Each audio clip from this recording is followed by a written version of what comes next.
Kebiasaan umat-umat keledai, dia berdakwah memakai Alkitab untuk mencari-cari kesalahan dalam Alkitab. Itu sama dengan iblis saat Yesus dicobai oleh iblis. Kenapa Anda tidak memakai kitab Anda, memakai Alkitab? Itulah kebiasaan-kebiasaan si iblis. Kalau mau tidak dikatakan iblis, jangan memakai Alkitab untuk berdakwah ya. Paham ya? Saya mau tanya sama sampean, Alkitab itu bahasa apa dan artinya apa gitu loh. Ya ini harus kamu jawab supaya saudara itu sadar bahwa agamamu itu berdiri di atas dusta dan kelicikan. Silakan. Sudah tidak percaya sama Alkitab, sudah tidak meyakini, sudah tidak diimani, tetapi memakai ayat Alkitab loh. Ya jelaslah cenderung otaknya itu menyalah-nyalahkan Alkitab. Paham ya? Jadi kalau berdiskusi, pakailah kitab Anda, adukan dengan kitab Alkitab. Itu baru keren, baru diskusi. Bukan ngambil dari Alkitab, itu orang-orang bodoh dan tolol, dungu, ya, supaya sadar. Sama dengan iblis yang memakai ayat Alkitab untuk dia berdakwah. Paham ya? Tunggu dulu, kamu jelasin dulu Alkitab itu artinya apa dan berasal dari bahasa apa. Jangan kau kotori mulutmu dengan sesuatu yang kamu tidak tahu. Alkitab itu apa dan bahasa apa coba? Orang jelas-jelas tidak mempercayai Alkitab kok membaca-baca Alkitab. Ya jelaslah otak Anda itu selalu mencari-cari kesalahan pada Alkitab. Tidak sadar. Sadar woi, sadar. Kalau berdakwah pakailah kitab Anda. Ya paham ya? Sudah tidak percaya tapi mempercayai isi Alkitab. Wah, yang ini utusan aja katanya. Lah gobloknya pelihara. Sudah tidak yakin, tidak imanin tapi sok tahu. Ya, bertobat. Loh, kok kamu kayak orang mabuk ya? Ditanya apa, cuma ngomel-ngomel kayak bencong. Jawab dulu, Alkitab itu apa? Apa artinya Alkitab itu dan berasal dari bahasa apa gitu loh. Yang kamu maksud Alkitab itu apa? Coba jawab dulu.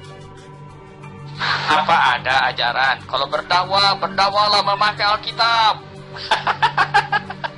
Hai. Malu.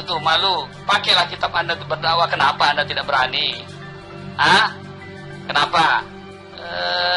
Memakai Alkitab yang sudah tidak diyakini, yang sudah tidak percaya, yang tidak mengimani.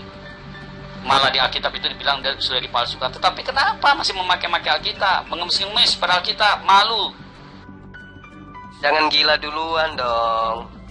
Jawab aja dulu. Yang kamu sebut Alkitab itu apa? Dan Alkitab itu artinya apa? Dan itu berasal dari bahasa apa? Kok kamu gak punya malu sih sebut-sebut Alkitab? Ini aja dulu. Kalau kamu sudah paham apa itu Alkitab, baru kamu bisa keluar-keluar. Oke Victor, pikiran kotor. Jadi kalau otak Anda tuh tidak paham mengenai Alkitab, ya, Alkitab, Anda aja tidak paham, Anda bertanya. Sudah tanya aja sama rumput yang bergoyang itu. Karena Anda kelas SD, kelas yang nggak bisa berjalan, tapi sok-sok berdebat. Alkitab aja Anda tidak tahu, malah bertanya. Itu namanya orang bego, malah memakai Alkitab lagi. Sadar Anda, ya. Saya tidak suka orang tidak meyakini, tidak mengimani, dan tidak percaya, malah dituduh sudah dipalsukan, tetapi memakai ayat-ayat Alkitab untuk berdakwah. Kelaut itu kamu. Itu sama dengan iblis yang memakai itu. Paham? Nggak usah kamu perlihatkan kedekilanmu. Jawab aja dulu. Yang kamu maksud Alkitab itu apa? Dan Alkitab itu artinya apa? Dan itu berasal dari bahasa apa?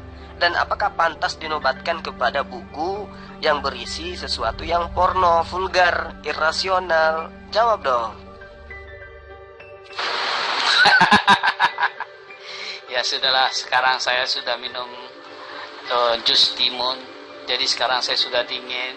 Oke lah, ya bertobatlah ya. Jangan pernah teman-temanku yang tidak beragama Kristen memakai ayat Alkitab ya. Nasihat saya supaya kalian itu cerdas. Karena itu sudah tidak kalian imanin, sudah tidak kalian yakini, sudah kalian palsu. Ya jelaslah kalian selalu mencari-cari dan tidak mempergunakan Alkitab itu dengan baik. dan suka-suka kalian menerjemahkan. Itu udah pasti. Jadi itu bukan berdebat namanya, ya. Paham ya? Kalian itu bukan berdebat. Saya udah tahu, makanya saya tidak suka namanya dibilang berdebat. Kalian itu mencari-cari kesalahan. Paham ya? Ya sudahlah, sudah sore dan saya sudah selesai mengopi. Nah, ini kebetulan juga jagung bakarku sudah enak, dingin-dingin begini nih, memang makan jagung bakar nih sedap, mantap. Kamu jawab aja dulu, nggak usah kamu kabur kemana-mana. Kitab yang kamu maksud Alkitab itu yang mana? Alkitab itu bahasa apa? Apa artinya? Ya, coba kamu belajar dulu, jangan terlalu jauh dulu, ya, karena ilmu nggak ada sama sekali, Victor. Shalom, assalamualaikum. Nah, nih datang lagi si Stefan. Si Victor sudah kabur, muncul Stefan. Yang tadi tidak ngerti apa itu Alkitab. Coba yang ini ngerti nggak? Kamu katakan shalom. Shalom itu apa artinya? Coba. Apa kabar? Ini Om, gue mau nanya, apakah Isa Al-Masih yang ada di Al-Quran itu dialah Yesus yang ada di Alkitab? Nah, itu yang saya mau menanyakan. Kalau yang datang membawa ajaran tentang menyembah kepada Allah, ya, kamu sebut sebagai Yesus, maka itulah Nabi Isa alaihissalam. Karena penyebutan Isa dan juga Yesua itu adalah bahasa serumpun dari bahasa Ibrani, Aram, dan juga Arab. Lalu dipalsukan oleh orang-orang Roma, orang-orang Yunani, namanya menjadi Yesus. Ngerti ya? Jadi yang mengajarkan tentang tauhid, tentang sholat, tentang syahadat, menyembah kepada Allah, Tuhannya Nabi Musa, Abraham, Ishak, dan Yakub, itu adalah Nabi Isa yang kemudian dipalsukan ajarannya dan juga dipalsukan namanya menjadi Yesus. Ajarannya dipalsukan menjadi Trinitas. Paham sampai di sini anak muda? Ada Juma, mana si Juma dia itu? Mana dia? Kau mau menghadapi Zuma dengan saya semalam sudah kebelengeran. So-soan mau nantang Zuma kau. Ya udah, silakan. Kamu mau dimualafkan kayaknya ini ya. Oke. Juma mengatakan bahwa Yesus itu dialah Isa Al-Masih, atau Isa Al-Masih yang ada di Al-Quran dialah Yesus yang ada di Alkitab. Begitu kan? Nah, pertanyaannya, apakah Yesus yang lahir di Israel, di Bethlehem, dengan Isa yang lahir di Arab di bawah pohon kurma, apakah dia juga itu? Ya, Yesus yang lahir di Israel dengan Isa yang lahir di Arab di bawah pohon kurma. Silakan jawab. Sebenarnya kalau ilmu belum ada, belum pantas ikut di dalam grup debat.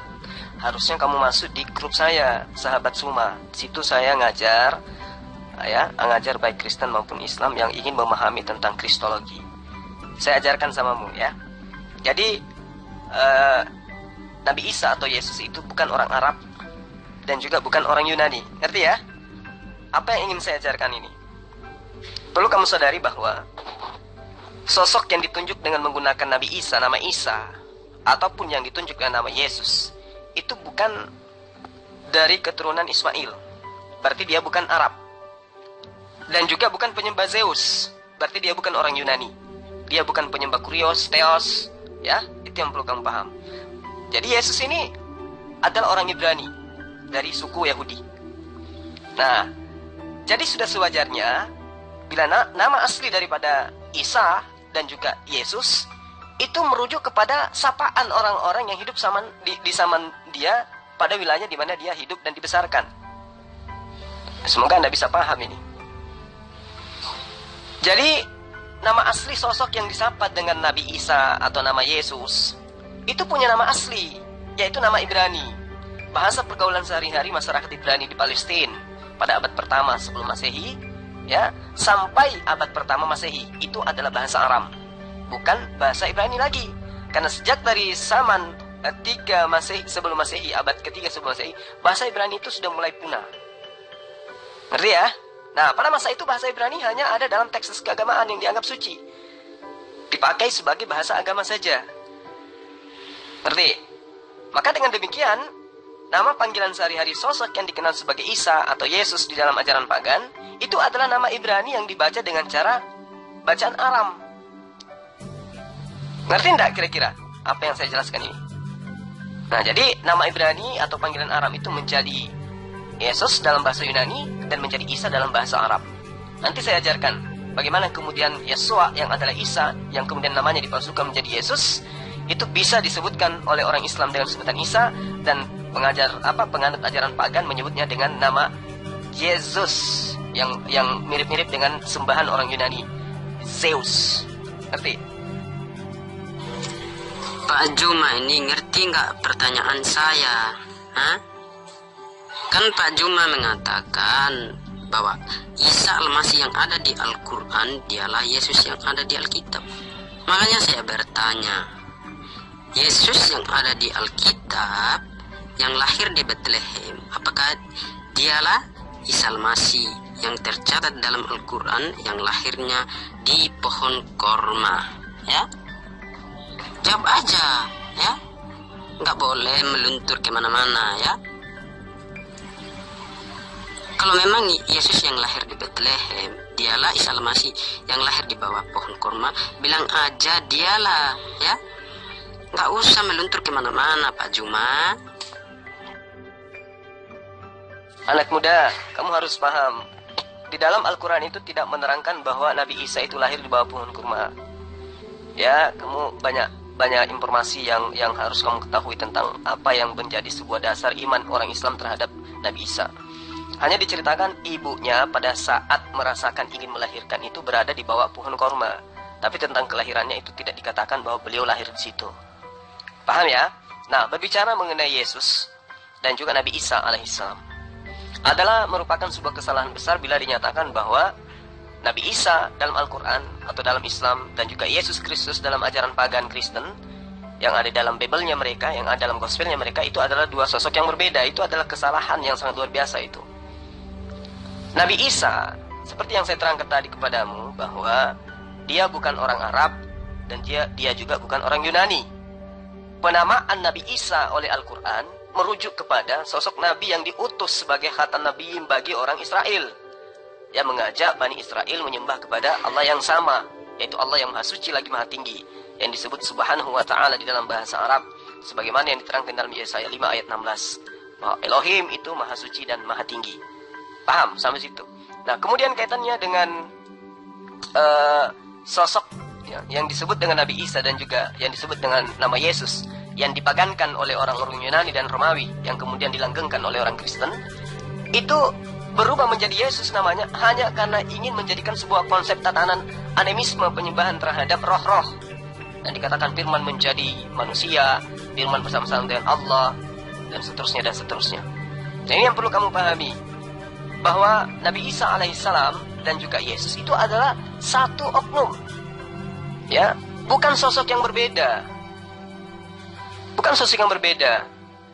Jika di dalam Al-Quran Nabi Isa yang dimaksud itu adalah bukan Yesus yang diyakini oleh umat Kristen, lantas jelas sekali ayat-ayat Al-Quran itu mengoreksi kebatilan dan doktrin penyaliban, dan juga mengoreksi terhadap konsep penuhanan kepada seseorang yang bernama Nabi Isa yang ditujukan kepada Yesus itu.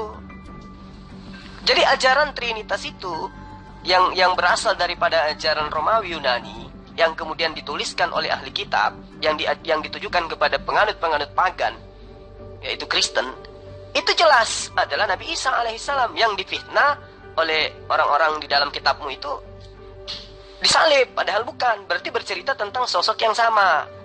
Al-Quran menyebutnya dengan sebutan Nabi Isa, ya, Gospel menyebutnya dengan sebutan Yesus, supaya memudahkan lisan penganut-penganut penyembah Zeus itu mudah menyebutnya.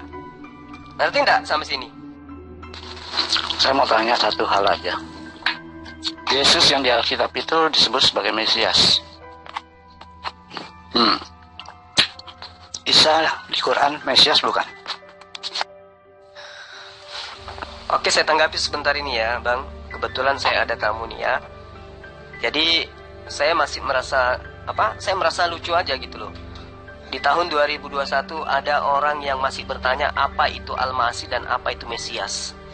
Apakah Nabi Isa itu disebut dengan Al-Masih? Di awal tadi saya sudah ngajarkan kepada murid sekolah minggu bahwa Isa yang adalah sosok Nabi yang diutus oleh Allah sebagai khatam Nabiin bagi Bani Israel itu bukan orang Arab.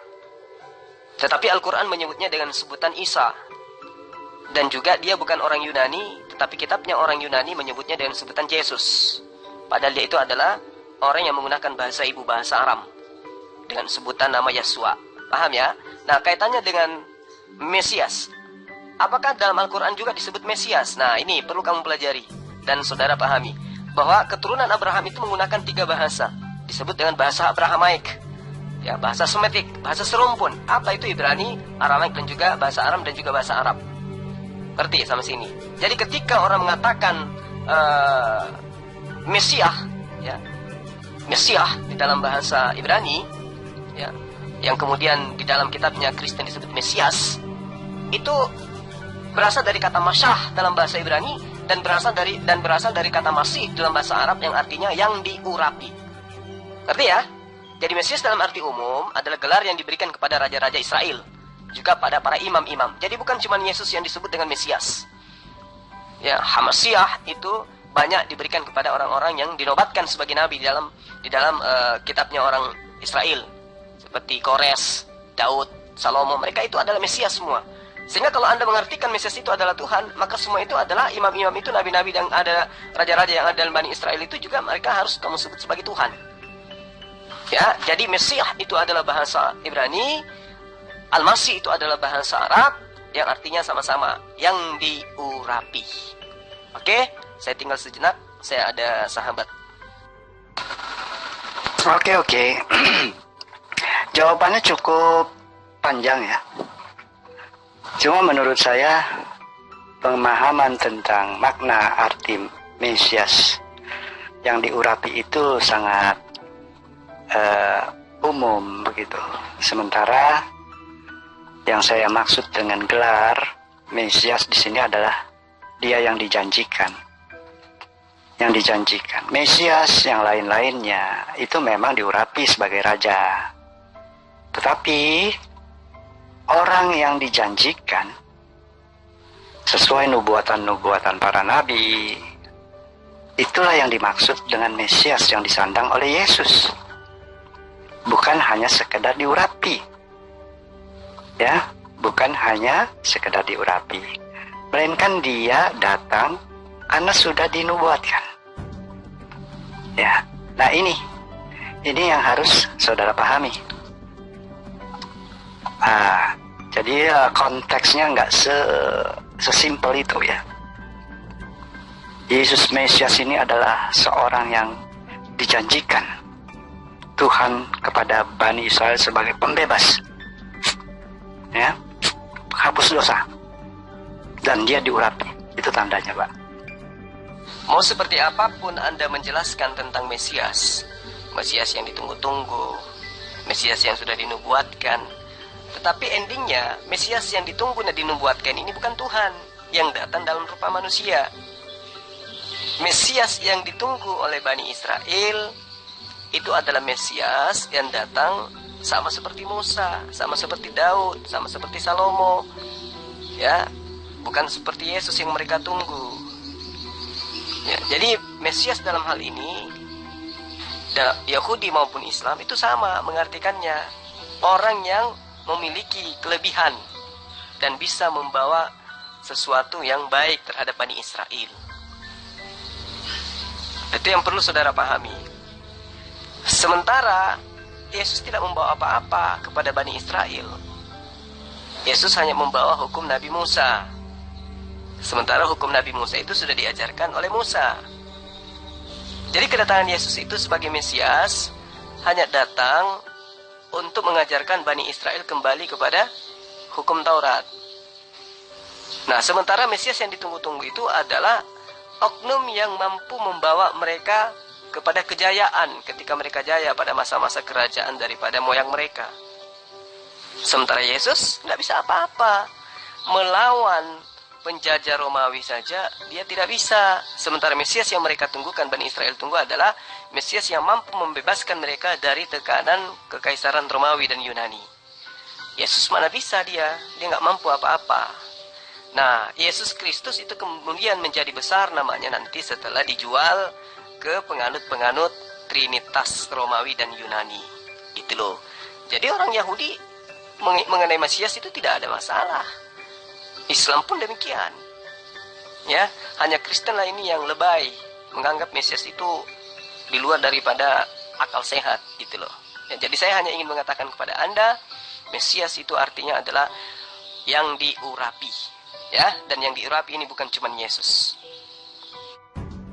Kang Suma, halo Daeng, apa kabar? Ya, kalau saya nggak salah nih Daeng ya, itu dalam bahasa Arab ya, almasi ya, itu artinya mengusap ya, kalau saya nggak salah ya Daeng ya, mohon dikoreksi ya, mengusap ya. Terus kenapa Nabi Isa dikatakan Isa Almasi?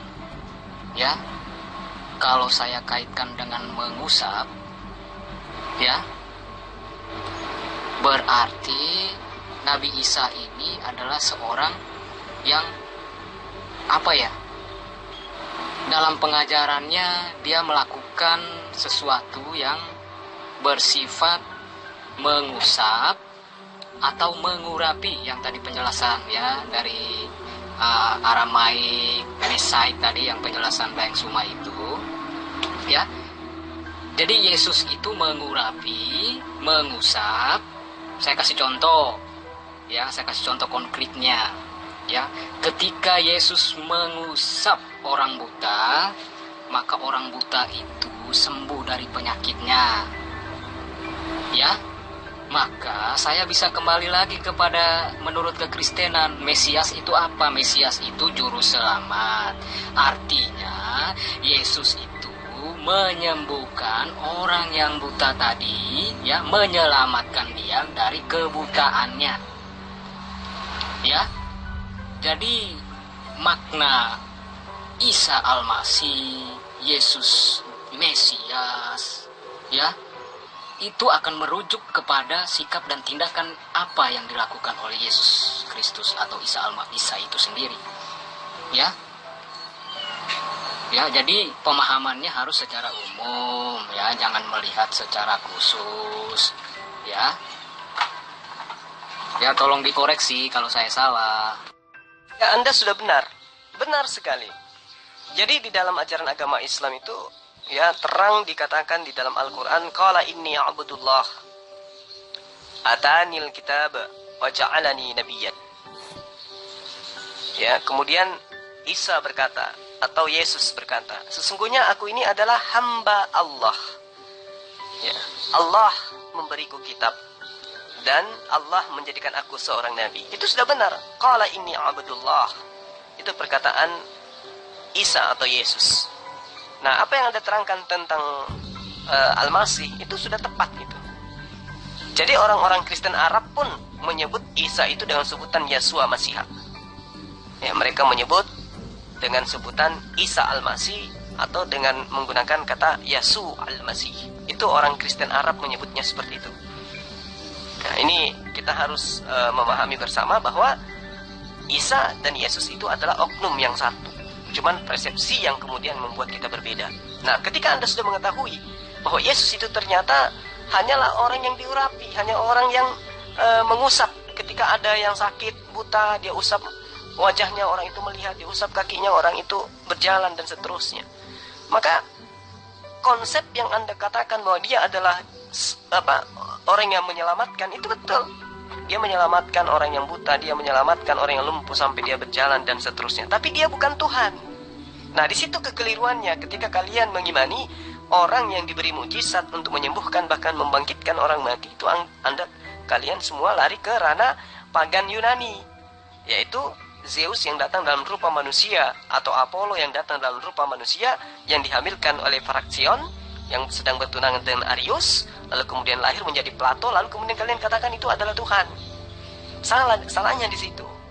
Tapi ketika kalian mendudukkan Yesus itu adalah utusan Tuhan, Sang Mesias, itu nggak ada masalah. Nggak ada masalah di situ. Masalahnya nanti ketika Sang Yesus yang adalah Al-Masih atau Mesias ini dilantik menjadi Tuhan oleh kalian. Sesatnya di situ. Pak Juma masih mengatakan bahwa Isa dan Yesus itu satu oknum, tidak berbeda.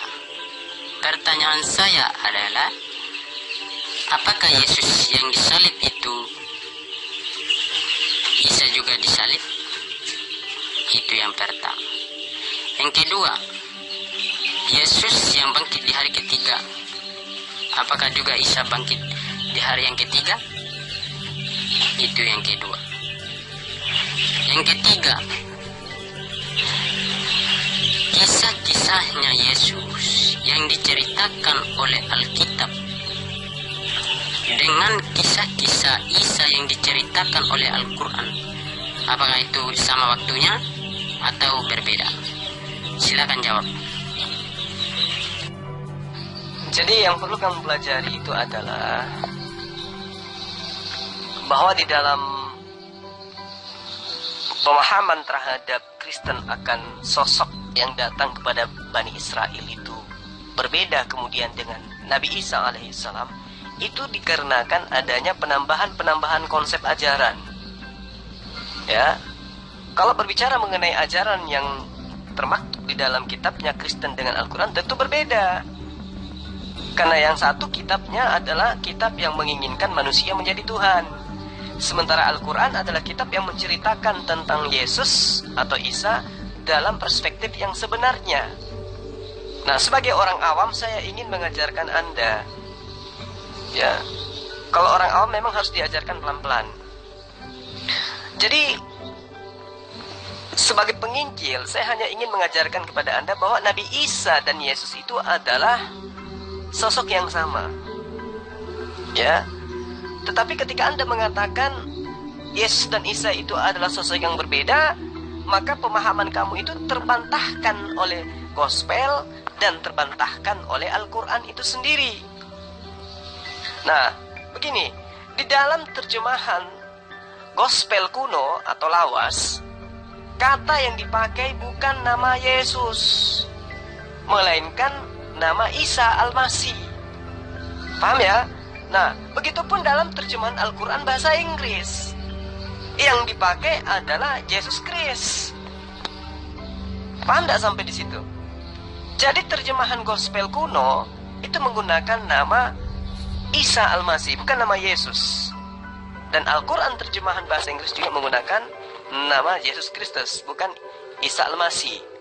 Ini artinya bahwa apa yang Anda bantahkan terhadap oknum Yesus dan Isa itu berbeda, itu dibantahkan oleh terjemahan daripada gospel itu sendiri. Jika Anda memaksakan pendapat bahwa Nabi Isa dan Yesus itu adalah sosok yang berbeda, maka